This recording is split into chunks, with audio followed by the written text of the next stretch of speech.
Baby তুমি আমাকে আগে বেশি ভালোবাসতে নাকি এখন বেশি ভালোবাসো? আগেই ঠিক ছেলে, বুঝলে তো, আগেই বেশি ভালোবাসতাম। যত সময় পেরিয়েছে না, তোমার এই বাসি মুখ দেখতে দেখতে বোর হয়ে গেছে, লিটারালি বোর। ভালো লাগে না আমার আর। তোমরা কি ভাবছো আমার খারাপ লেগেছে? আরে আমার বয়ফ্রেন্ড আমাকে সত্যিই ভালোবাসে, এই জন্য তো সত্যি কথাটা মুখের উপর বললো। একটু আদরের ফ্ল্যাট ওটাই মানিয়ে নেবো। এই দেখো তোমার এক্স যাচ্ছে সামনে থেকে। সুন্দর লাগছে না ওকে দেখতে আগের থেকে? আস্তে আস্তে সুন্দর হয়ে গেছে অনেকটা। তোমার থেকেও বেশি সুন্দর বাই দ্য ওয়ে। যা একটু কথা বলে আসছি এক সেকেন্ড।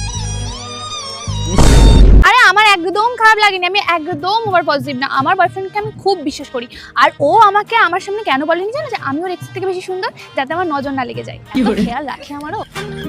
হ্যাঁ শোনা, হ্যাঁ ঠিক আছে বাবু।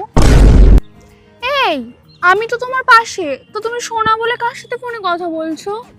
তুমি কি ভাবো তোমার মতো একটা পাগল গার্লফ্রেন্ড পুষে রাখবো আমি? আমার আরো 3টে গার্লফ্রেন্ড আছে, তাদেরকেও আমার সময় দিতে হয়, বুঝলে তো? একটা নিয়ে আমার হয় না। আর বাই দ্য ওয়ে আমি তোমার সাথে ব্রেকআপ করছি।